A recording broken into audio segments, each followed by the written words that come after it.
4 toxic relationship habits that people actually think are healthy. In this video today, I'm going to be talking about relationship habits that we often think are totally normal. Yep, that's legit. That's something we all should be doing as couples. It's not really the case. In fact, it's not at all the case. They're pretty toxic. So in today's video, I'm going to be sharing what those are. Before we do that, I have a couple of things to mention to you. The first is that my book is still out. It was out last video, I realize that, but it's definitely still out, so you can buy it. And if you don't even want to read it, you can also listen to it. So really, really good. Very proud of that book, so check it out if that's your thing. We also have a couple of links in the description. There's some free stuff for you. So there's a free Facebook advice group. There's a free texting guide where I wrote a whole big thing on it, so you can check that out if it's something you want to do. And if you want to work with me one-on-one, do the deep work, you can do that as well. There is a coaching application form you can fill out in the description. One more thing, I want to thank Mr. Mark Manson, who inspired this video. He did an article on toxic relationship habits people think are healthy, and I thought it was just such a great concept. I would do my own take on it. A lot of my own coaching is relationship coaching these days. Still do a lot of dating stuff, don't get me wrong, but there's the dating skills and then there's the whole building the relationship thing. So a lot of my clients are involved in this kind of stuff.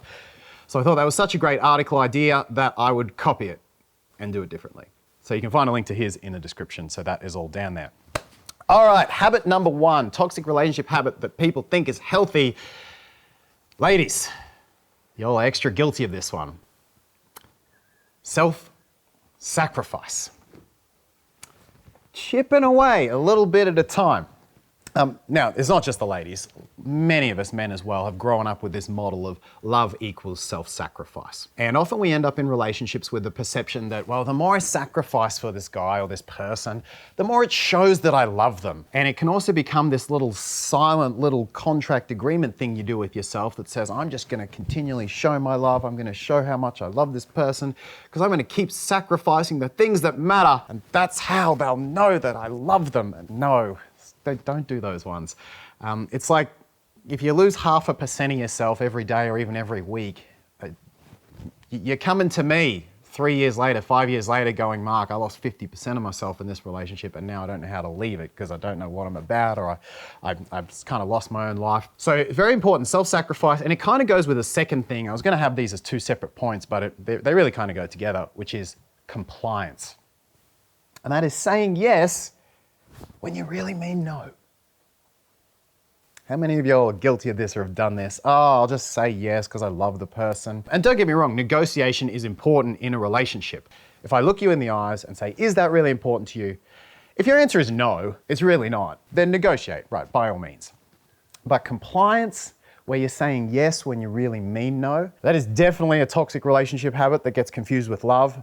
Because again, it's like self-sacrifice. It adds up, and you end up losing yourself and resenting your partner. And resentment's the number 1 thing you want to avoid at any cost. So your negotiation has gone too far if resentment is coming up for you. You've crossed a deal breaker that should have been the deal breaker. You know what I mean. That's number 1. Number 2 is obligation. Obligation. Now, women definitely do this one as well. I see this a lot in the fellas. So if there's like 3 guys that are watching this, talking to you as well. Fellas, obligation, feeling like you have to do something, that you are obligated. This is something that we so often think, oh, I have to do that. I'm obligated to do that for her or for him. You're not. Love is not obligation. That's not the point of it. And when I'm working with women, this is a separate thing, but making sure that the man has his freedom respected by you, because men are almost obligatory to a fault at times. This is particularly so if you're dating a guy who's grown up with a very fragile mother, where he didn't want to hurt his mum's feelings. If you're dating a guy who has been in a previous relationship where every time he went to do something, he got in trouble from his ex, or he got emotionally attacked or controlled, he will presume obligation. If he was just raised to never ever hurt a woman's feelings, don't ever do anything that upsets her. Often, I guess what I'm saying here is often men will come with this conditioning by default, this obligation conditioning. They slip into this, what is perceived as a healthy relationship pattern, but it's actually pretty toxic. So obligation just leads to resentment, it leads to control. So if you're feeling obligated to do things, if your partner's feeling obligated to do things to you, bring that stuff up, talk about what's actually real. You'll bring more intimacy to your relationship, more honesty, and you'll clear out all that resentment. So obligation, very important. Who's calling us? Matthew, who's calling? Go and get it. Tell them I'm in the middle of a video. All right, let's go to voicemail. Obligation, toxic relationship habit that most people think is healthy. Number three, this is a big one, and this is especially for you younger ladies. Mutual mind reading. A lot of y'all think that a man should be able to read your mind, and he does not and he will not. Now, this actually makes a lot of sense when you think about it, because for you as a young woman, especially when you're in your teenage years, as far as society goes, you're quite vulnerable, right? You're very fertile, so you become of age for that kind of thing. You're seen as attractive. Physically, you don't have the strength, you don't have the money. It's just teenage girls and young women are in very vulnerable positions, fundamentally. And you can see if you're in that situation, it's very nice if someone reads what you need. If a man reads your need for safety, if he mind reads you exactly, this is how to look after her, like that's a great feeling.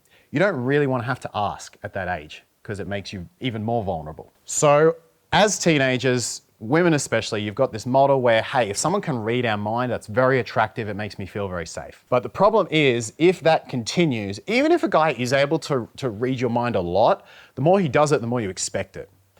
And eventually that castle falls down. So hoping that your adult partner can be a mind reader is really more of a vulnerability dodge.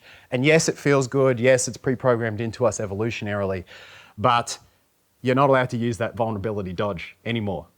At least if you follow me, because it is a toxic relationship habit that people think is healthy. Oh, he should know that I need this. He should know that I need that. He should be able to read the situation. Nah, he shouldn't. You got to speak up. You got to say it. You got to tell him, because even if he reads it once, you then expect it the next time, and then you resent him when he doesn't get it right the next time. So all of this is to say that relationships are about speaking up. They're about building. They're about knowing yourself, your wants, your needs, which is half the challenge, to be honest. For a lot of my clients is, how can I even speak the needs and speak my wants if I don't even know what they are? He should just figure it out. I don't know what they are, but he can figure it out. Yeah, so none of that. Toxic relationship habit that people think is healthy is mutual mind reading. Get out of that habit in your adult relationships. Number 4, taking responsibility for your partner.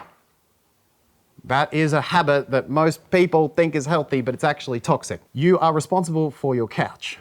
You're responsible for your dog, you're responsible for your child. You're also responsible for practical things like your washing, your emotions, your actions, your decisions, your house, etc. You're not responsible for your partner. Now, in a mutual couple, will you do things sometimes where you take a bit of responsibility for each other? Yeah, sure, sometimes my girlfriend cooks the dinner and sometimes I arrange the dates and we do like a little bit of back and forth with stuff. But overall, if you're taking responsibility for someone, to the point especially where you're fixing them or enabling them, that is not healthy. That is toxic. But people think it's healthy, and it's not. It's toxic. So if it ever crosses that threshold, that's what codependency is. It's when you're crossing that threshold. The most common way this shows up is taking responsibility, for example, for someone's feelings, actions, or decisions. The point of relationship is not to do it for each other. The point is to have someone there supporting you and holding space for you and being there for you while you do it yourself, to help you with that, to be there to support you with that. So if you're taking over for your partner, I mean, the extremes of this is you're covering up for his cheating or you're covering up for his addiction. That's the extreme of it.